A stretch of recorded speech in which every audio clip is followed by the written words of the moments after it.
And then this is when you fall in love with some building, and this is a literal fall. I mean, buildings must make you feel better than what you are. No, otherwise, what is the point of the building? So I think what has happened over many years, I think we have made architecture very serious. We are trying to solve the problems of the world in a little structure that we do, which is probably too much to expect. This is another of our inspirations. We every year we convert one building of ours into a greeting card. So it's a pop-up card which shows the basic essence of the building. So we have been doing it for last 15-20 years, and we thought maybe it's time to convert a card into a building now.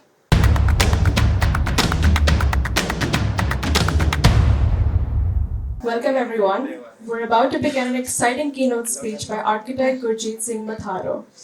Gurjeet Singh Matharoo was conferred the International Fellow of the Royal Institute of British Architects in 2012. After architects T.V. Doshi and Charles Correa, he is the only third Indian to receive this honor. His practice, Matharoo Associates, was supported by his structural designer father, late Rajendra Singh Matharoo, and architect late Professor M.C. Karjat. His spouse, architect Komal Matharoo, has been part and pillar of the studio. Besides her, many talented minds have honed the practice over its 33-year-long history, and in the last decade and a half, the brilliant team is led by seasoned architects Mohit Maru and Trisha Patel. Their sensitive, innovative, and cost-effective work has brought the studio critical international and domestic acclaim. They are winners of the 2011 Chicago Athenaeum Award, the 2010 Architectural Review Best House Award, and the 2009 Emerging Architecture Award, to name a few. The list runs long. Karjat enjoys teaching at his alma mater, CEPT, for 30-odd years as visiting faculty from 1991 to 2016, and then onwards the Chair of Architectural Design from 2016 to 2019. He is deeply passionate about all things mechanical and is often seen riding his naked Ducati to work. The latest feather in his shared cap is that he has turned author with a new story book called Wit-ness to Mat-haroo Spirit, which he has penned along with his architect friend Vagish Naganur, another of his long-time associate and confidant. Good evening, everybody. Thanks a lot to Elev8 for having me here. As I've already mentioned, this is one of my most favorite buildings. And whenever there is an event that is happening here and there is a chance to visit, we never miss it. So, brought in a few projects here, and we're also introducing this new book that we have written. This is along with architect Vagish Naganur, and it is published by Oro Editions from USA. Where what we have done is we are looking back at some of the incidents that have happened in our practice, and they have been compiled together and presented in a short story form. So this is just out, and it's called Wit-ness to Mat-haroo Spirit. So the wit part of the Mat-haroo Spirit, and it's co-authored.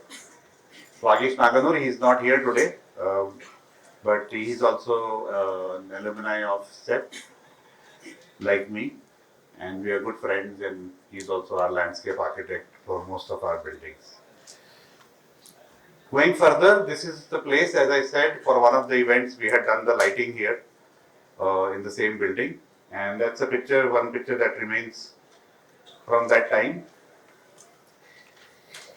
And then this is when you fall in love with some building, and this is a literal fall.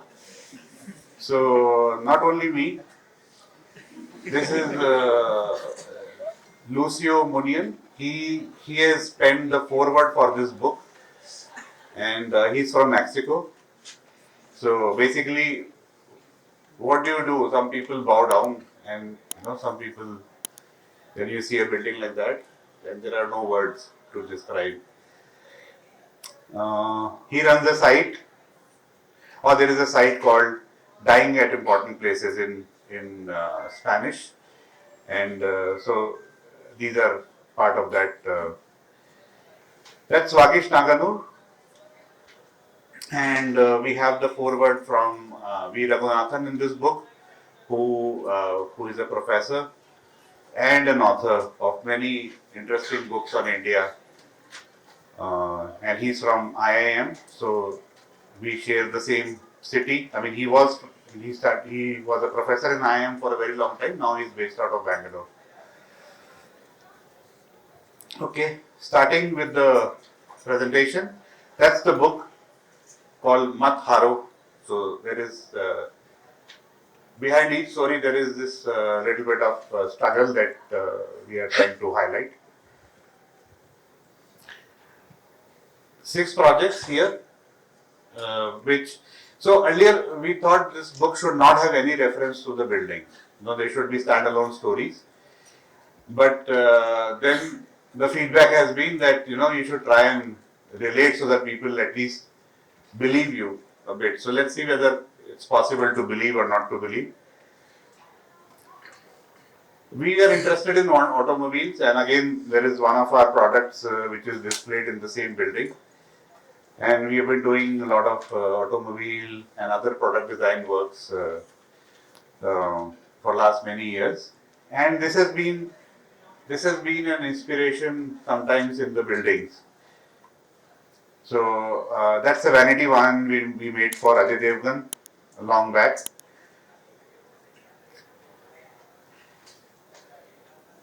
So this is, and there was a blood mobile van that we made for the city of Ahmedabad for Plasma Blood Center. So where this goes around collecting blood, and this has a lounge inside which is very comfortable. You would have seen it standing in front of universities, colleges, malls, etc., collecting blood, because the blood center was started with this whole premise that let's have voluntary blood donation in India. Right now it is blood. When you want to buy some blood, you have to replace it with somebody's blood. So they wanted to abolish this system and have voluntary blood donation. So they wanted, if you see an ambulance, that would never excite anybody to donate blood. But if you have a van like this, a lot of people flock, and it's been a successful endeavor. Product design remained his unrequited love, whom he could not marry because of the bullish professor. This is an excerpt from the book. And the mechanical instincts that remained coiled up burst out occasionally through his buildings. This is Vagish writing about me. The blood building had given him ample opportunity to flirt with his first love. So coming to the building now, we have a similar lounge in the building, which is Plasma Blood Center, where you can donate blood, overlooking a small koi pond. This was a building extremely low cost, constructed many years ago, and that's the pond which is outside. So once you are on that seat, you are able to have the view of this, and then everything else is cut off completely. So that was a section that was developed. You could look at the mound and it cuts off the surroundings and look down into the koi pond. That's the building. It is very thin walls going many stories high, about 5-6 stories, and just about 6 inches, 5 inches walls. So they are tied with these thin slats.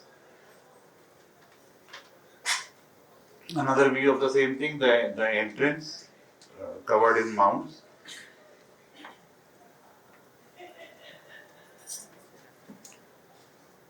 And inside there is an atrium. So this is, everything here was custom designed. So we had done, at that time it was very difficult to get insulated glass, or was very expensive. So we did everything ourselves. We joined 2 pieces of glasses, etc., etc. And it's made in such a way that it's a full glass wall where you can see the entire entire blood process. However, it doesn't take any heat because there is a wall in front of it. So it's a curtain wall, but without taking any sun. That's the wall on the outside with all these different elements which are sticking out, and then there is a skylight on the top.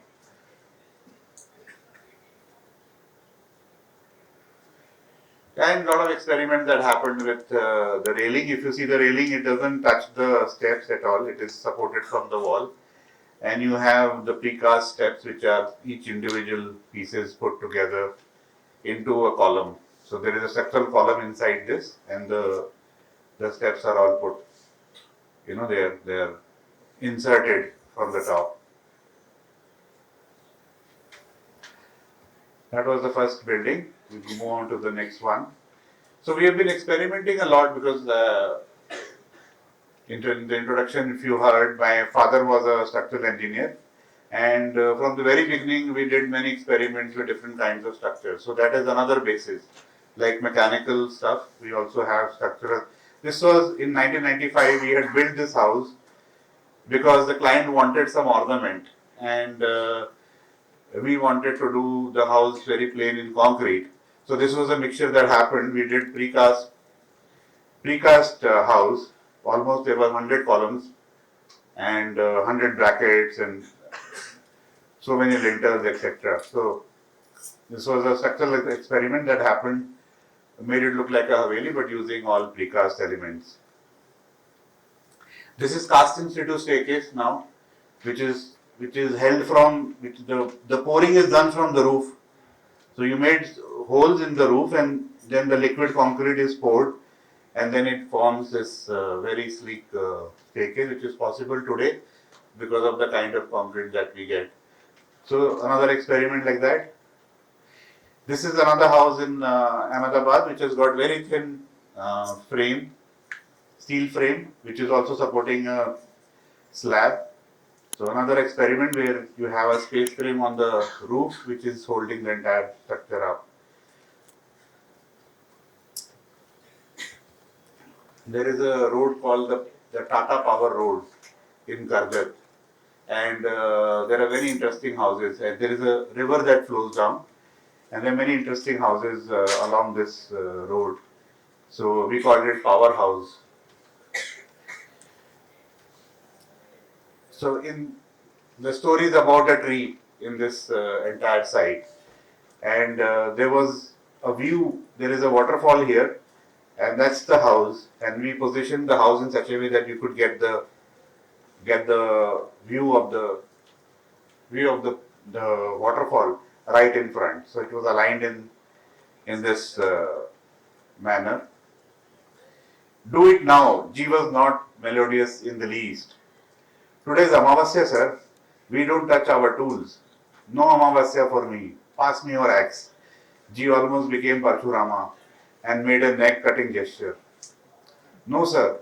Not today. Please, sure by tomorrow. Man of sight pleaded to save the sanctity of Amavasya. This is politics of a lone tree. Now you see the section in the house. You have the pool. When you are in this space, which is the living space, you have the pool on one side and you have the river on the other side. So that's between the two waters. This was arranged. That's the private block of bedrooms, which opens out into the swimming pool. But you have the control inside with the vertical louvers. You can close off and you could open anything, and then entire thing is reflected into the pool. So these two very different blocks. One is the bedroom blocks, full of bedrooms, and you have the open blocks with kitchen, dining, and the living area, which is overlooking the river, and the waterfall in front.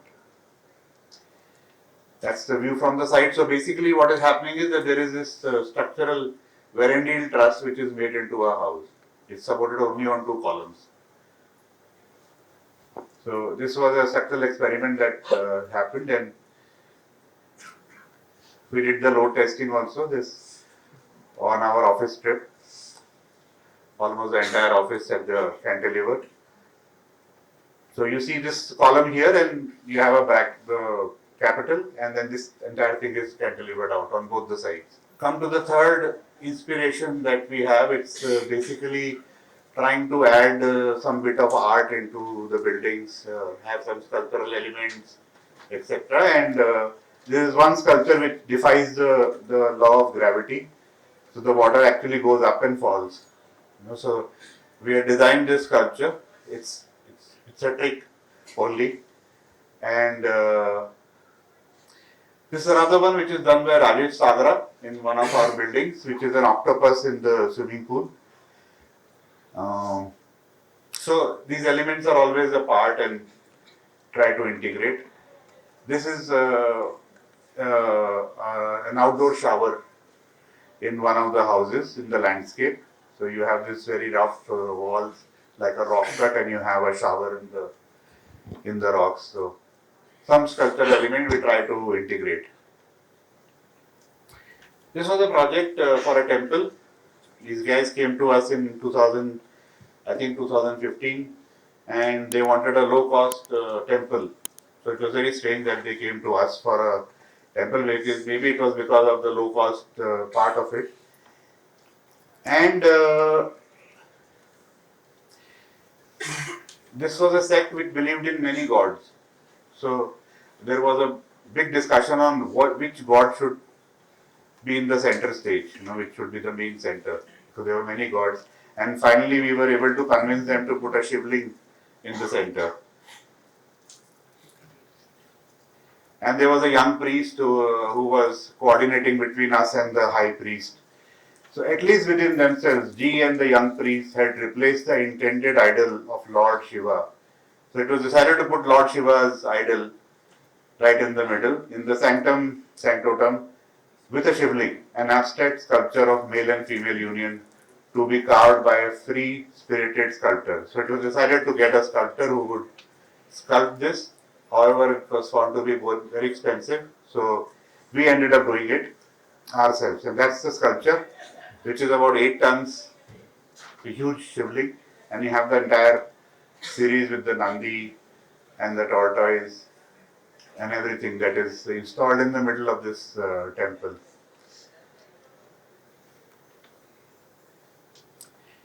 That's the roof of the temple, which becomes like a big gargoyle and collects all the water and throws it out. But basically, we were able to convince them not to do the ornaments in the temple. The light falling on the walls will become like an ornament. And that's the gargoyle when it comes out of the shape. It's surrounded by an ashram, so all the rooms are all 3 sides of the temple. And that's the temple, which starts with a square plan, and as it goes up, it opens up completely. And the roof is suspended inside with light falling through the slits in the roof. So an open-ended interpretation. Yeah, you see a squarish plan here at the start, and it becomes like that. This was done in a place which had never seen concrete before. This was probably one of the first buildings with concrete, and also with a shape like that. No parametrics, no nothing. It is very simple, the AutoCAD drawings and trying to get the idea conveyed onto the site that managed this. And on a very, very, very tight site. They just had a small plot and they wanted to fit maximum number of rooms. And this is the city of Ajmer seen through the corridors on the outside of the same thing. So it captures the city into this corridor. We come to another inspirational thing that we use, which is kind of doors that we make. This first image is of a curtain door. This won the Best Design Award by Architectural Review in 2010. Then this is another door which we call Gando Barno because it's eccentric. It is not, the pivots are not in the same line, so they go up and down. This is our office, which has these louvers which can be adjusted at will. You can open them, you can close them. So there are different kinds of openings and doors that we do. And there was this project then, there was a competition in fact, where the clients, Credai, they wanted a building which is a normal office building for most of the time, but they also host events. So at the time of event, they wanted the building to open out. And we just took it literally. And the project is called Open Door. So this is part of the story. Make them openable for events so they disappear from view. Was G's quick fix. 3-story high walls that disappear. A, the architect was curiously serious. Only for the proposal. Also, make those walls a bit colorful, added G. The ghosts of the past design. This was another one. Past design was being reused in this competition. Were being exercised and embodied to a new time, place, and clients. Just then, a passing cloud cast a charcoal grey shadow. A, the architect, quivered and felt her hair. The story is called The Ghost Behind the Disappearing Walls. And just to show the scale, we normally shoot our buildings with animals, so you get the scale of the building. So that's coming out of the building. And this is a building where the walls open out and it becomes an open building for events. You can just walk in, the street becomes part of the building. The gates also slide inside. So you have a pivot and you have a sliding on the other side. And these are all manual. You can just push them and open them very easily. So this is a space inside which becomes open to the public. So the street actually flows in and then it flows out into the garden on the side. So there is like a seamless, there are no steps, just ramp and it becomes one. Building from the side from the garden side. And so we have taken all the services in the boxes, the ducts that you see in the upper floors, and the lower floor has been kept open for exhibitions, etc. One of the floors, which is this one, the middle floor, is a hall. So at that time the columns disappear. We'll come to that. This is the reception area with the staircase going up, overlooking the garden again. And this is the other staircase which is cantilevered from the curved walls. Again, you'll see that they are not supported on the edge of the staircase. They are supported from the side of the beam.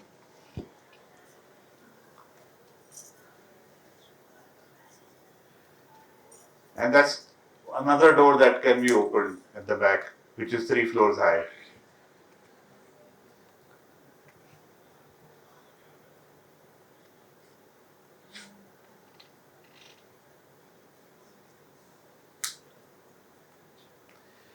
Here you see the section of the building. The columns continue.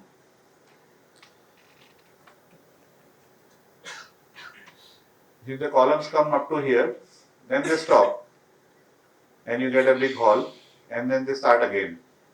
So actually, this together has become like a Varendil truss, which can span from here to here without any supports. So without losing any major depth, we were able to do this large span structure within. And that's the view of the office on the top floor where the columns have appeared again. So the middle floor has no columns and then they come back again.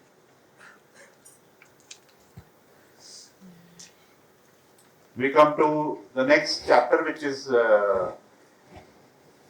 an inspiration from geometry, in your composing things. So there is a scheme in Ahmedabad which is basically derived from 3 cubes. Each building, each house is derived from 3 cubes, separated by a small slit.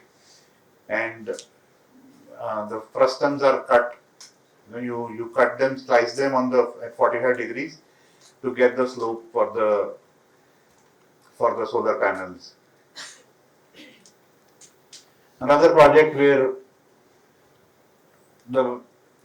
these masses are composed. There are separate boxes in a very geometric fashion, as against each other. So this trying to work with geometry has been another important thing. One other project where we have this very complex geometry for a fuel outlet. This was for ONGC, the prototype, the first prototype that was done. And it has this curve starting from the bottom and it goes like that and finally ends. The project called Set in Stone. It's a dharamshala in Pavapuri, where you have this local stone, very nice local stone that is available.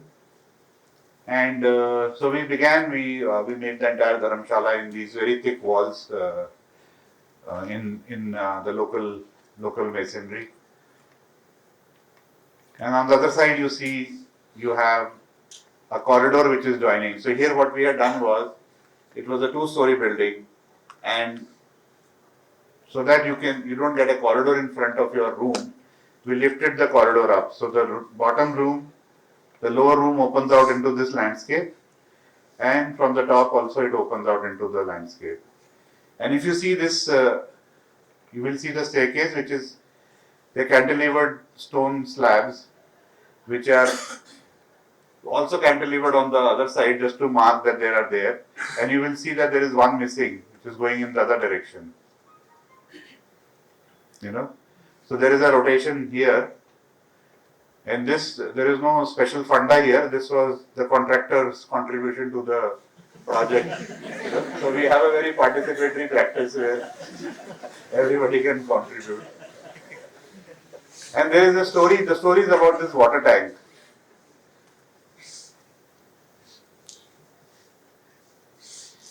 Yeah, you see the section here. This is the passage. You can go down or you can go up, and you can look out into the landscape from top and from the bottom. And same thing happens on the lower floor. One side is a lake, and one side are the Aravalli Hills. And that's the tower. The plan, a simple plan, opens out on two sides, and you have these massive walls which contain the staircase and which contains all the services. So your spaces are completely, absolutely clean.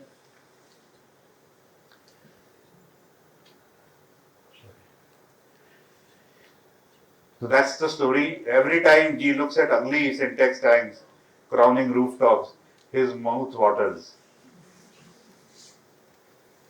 It's called GDP and syntax.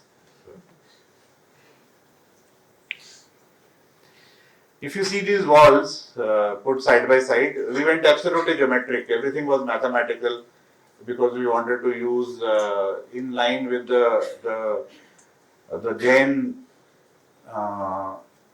mythology, which is full of these very accurate measurements about everything. We also wanted to be absolutely, derived from pure geometry. So if you take the walls, and there is another element which is the office block, administrative block, and these are all the rooms. So basically 6 divisions into 4, each contains 4 rooms, 4 suites, becomes 24, which is the Tirthankara's number. And then if you compress them together, then you have 2 volumes. One is this one, and one is the yellow volume.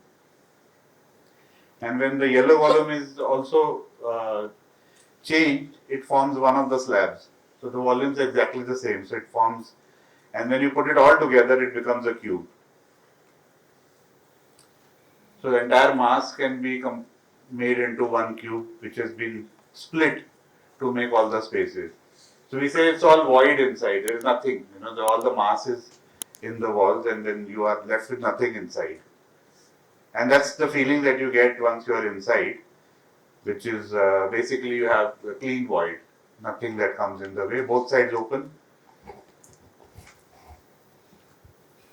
And that's the passage which goes through and through. And because the height had to be kept low because the other room is looking over it.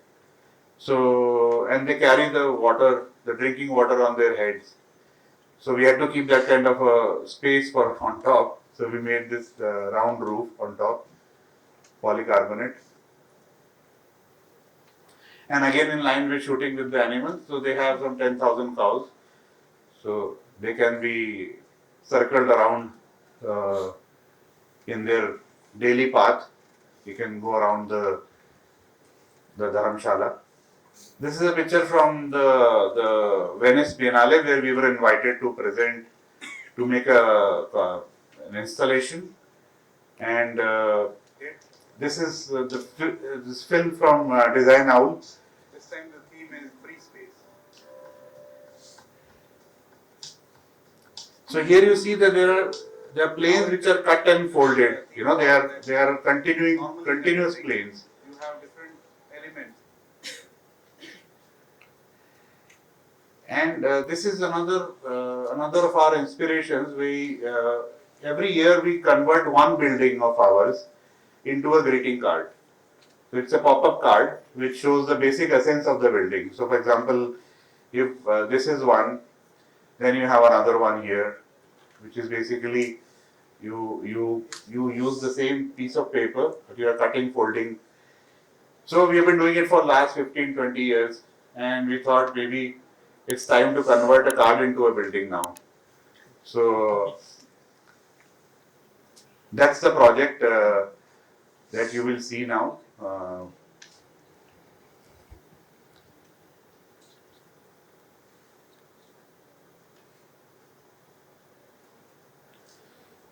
It's called cut, fold, bend and play, which is what we do with the card basically.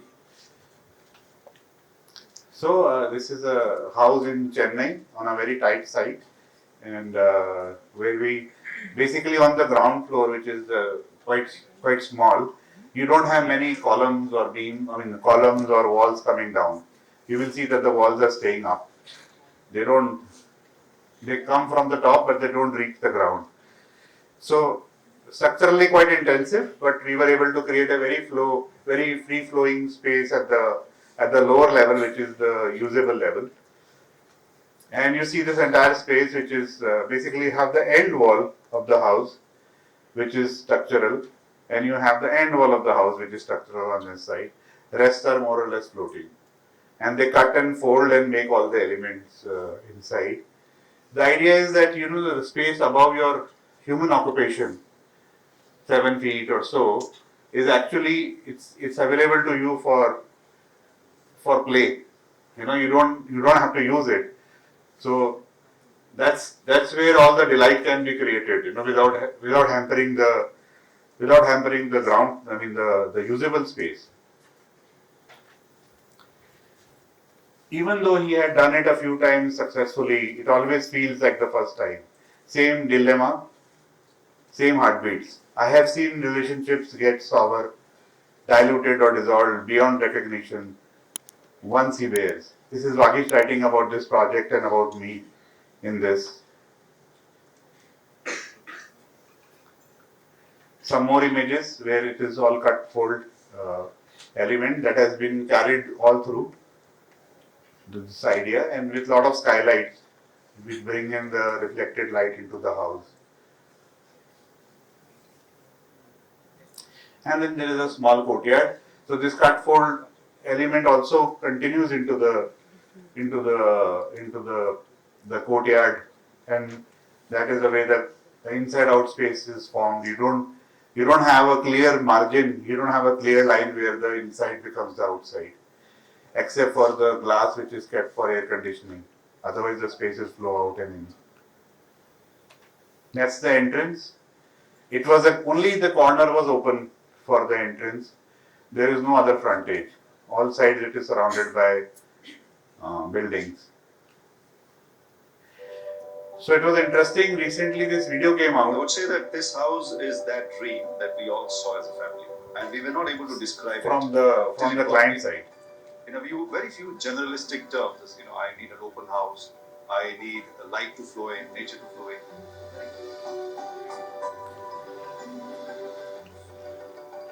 Well, I'm Suresh Mutha. I am one among the three brothers of a joint family business conglomerate based out of Chennai.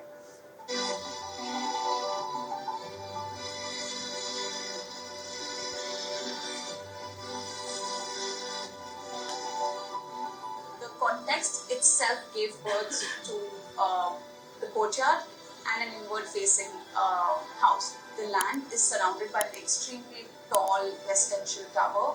Behind, surrounded to another side is like another individual house, and behind also there's an individual house. So there was actually nowhere to look. I was studying architecture then, and I had gone to a trip to Surat to study Ashwini Kumar crematorium by Gurjeet Singh Matharoo. When the design had begun, the very core idea was the idea of a courtyard house, a central courtyard. The house elevation is extremely unassuming from the outside, as it's a tight landlocked space, and so the idea of an inward-facing house was extremely central. We are also a family which love to host. So, understanding that requirement, the courtyard is surrounded by the formal living, the informal living, the puja area, the dining area, which is basically the entire living floor, and the public floor is kind of very well connected and surrounded by the courtyard. And on the upper floor becomes the more private spaces, a very intimate lounge for the family, surrounded by 3 bedrooms, the daughter's bedroom and the master bedroom. The courtyard almost functions as the heart of the entire space, be it from the bedrooms, be it from the living areas, be it from the intimate lounge that's looking upwards. The courtyard kind of connects the entire space, hence connecting our entire family. So it was interesting because they didn't tell us, and it is coming from the client's mouth. So I thought we should include it here. Yeah. So thank you. Is there any questions?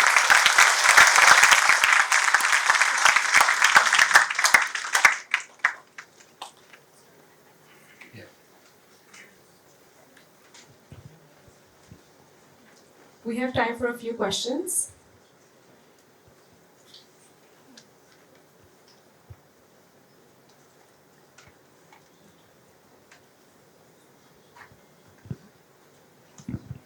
Hello, sir.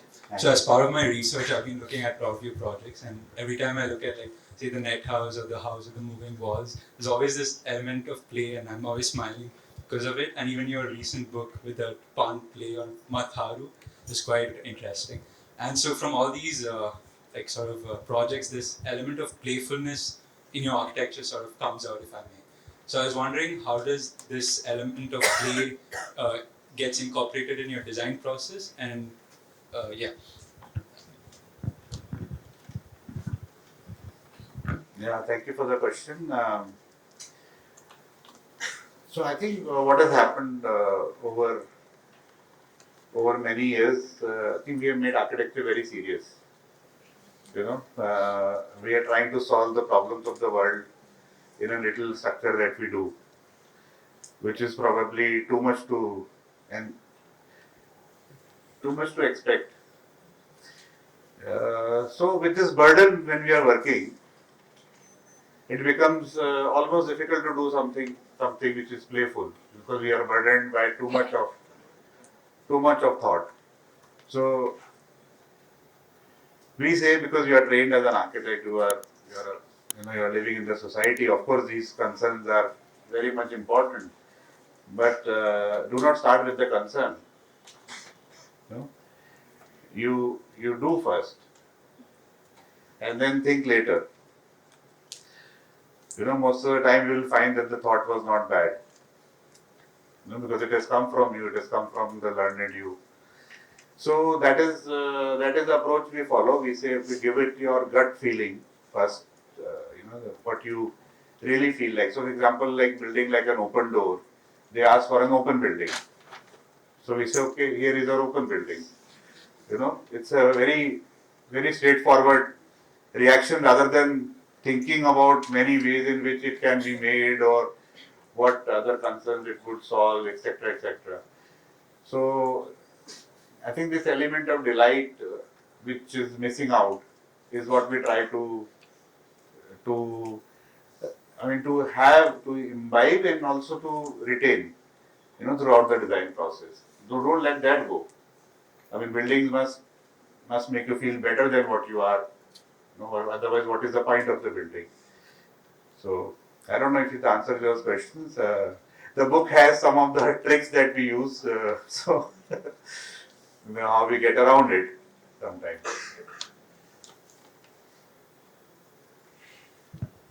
Hi. Do you think creative ideas generate within you, or do they come to you? You mean to say somebody brings them to me? Oh, No, I have read in like people have talked about how they don't credit themselves as the creator. They say that, oh, something happened and the idea came to me, and then do you think are you the source of generation, or are you a medium for that creative idea? see what happens is I think everybody has creative ideas. So we don't think that we are different from anybody else. What we are doing is we are allowing it to be manifested. We are allowing it to be manifested. If it is accepted by the clients, as architects, we have to also have the clients for this manifestation. Then you work hard to implement it. It's not the idea. Idea can come to anybody. So we say that in the office, if anybody has an idea, it is welcome. It's not like that only few people will have an idea and the others will not have an idea. Anybody can have an idea. The whole job is to put that idea into a building and make it happen. Like it's not a great idea that the walls can open. Somebody can have this idea. The work starts after this. So our first part is almost like one day. Because it's a gut feeling, you get it, whatever you want, you just say it or you do it. It's that next period which is, so most of the time when we say, okay, the idea got accepted, now how do we go about it? Then the problem starts. Now we have to make it happen because it has been accepted. So it's not the idea. I think we keep waiting for the idea. We should not wait for the idea. It's the first idea that comes, is fine. Go ahead. If it is not workable, another one will come. And most of the time when you have the conviction it will happen, you will make it work. No, it's not that we know that the idea will work when we are throwing the idea. A lot of times we have thrown the idea without knowing that it will ever work. But if it is accepted, then you think of ways of making it work. So the strength that you see, whatever our buildings, we don't say we are good idea people, but we say we are good implementers. I hope that answers, I don't know. Any other questions?